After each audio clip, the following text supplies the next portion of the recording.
അവസരത്തിൽ അവൻ യേശു ക്രൂശും വഹിച്ചുകൊണ്ട് വീണുമെഴുന്നേറ്റും നടന്നുപോയി.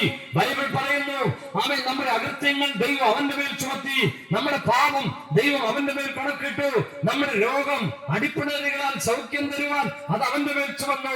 യേശു ഭാരമേറിയ ക്രൂശ് അവൻ തന്നെ ചുമന്ന് കാൽവരിയിൽ 2 കള്ളന്മാരുടെ നടുവിൽ മരിച്ചിട്ട് ആമേശ്വരം 3-ാം ദിവസം ഉയർത്തെഴുന്നേറ്റ് ഉയരത്തിൽ പോയ കർത്താവായ യേശു പറയുന്നു, അതെ വരിക, അധ്വാനിക്കുന്നവരും പാപത്തിന്റെ ഭാരം ചുമക്കുന്നവരും ജീവിതത്തിൽ ഗതികേട് അനുഭവിക്കുന്ന എല്ലാവരുമേ എന്റെ അടുക്കൽ വരിക, ഞാൻ നിന്റെ ആത്മാവിന് ആശ്വാസം നൽകാം എന്ന് യേശു ഇന്നും വിളിക്കുകയാണ്. വരിക, യേശു വിളിക്കുന്നു.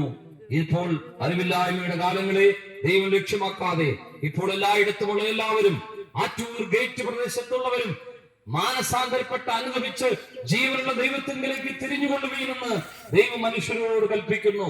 അല്ലല്ല, മാനസാന്തരപ്പെടാതെ മരിച്ചുപോയാൽ, മാനസാന്തരപ്പെടാതെ നീ വേർപെട്ടാൽ, അതെ ആമേൻ, ചന്ദാമരം നശിച്ചതുപോലെ, അത് മൃഗം സാധു നശിച്ചതുപോലെ, സൈന്യയുടെ ജോലി നശിച്ചതുപോലെ, അനേകർ നശിച്ചതുപോലെ, വാഴെടുക്കുന്നവൻ വാഴാൻ നശിക്കുമെന്ന് പറഞ്ഞ കർത്താവ് പറഞ്ഞതുപോലെ നിങ്ങൾ നശിച്ചു പോകും.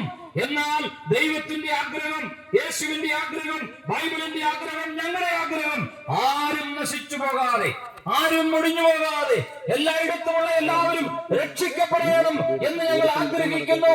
അതുകൊണ്ട് മറ്റൊരുത്തരിലും രക്ഷയില്ല. രക്ഷിക്കപ്പെടുവാൻ ആകാശത്തിന്റെ കീഴെ മനുഷ്യരുടെ ഇടയിൽ നൽകപ്പെട്ട ഒരേ ഒരു നാമം, നസ്രയനായ യേശുക്രിസ്തുവിന്റെ നാമത്തെ ഞങ്ങൾ ഇവിടെ ഉയർത്തി നിർത്തുകയാണ് പ്രിയരേ.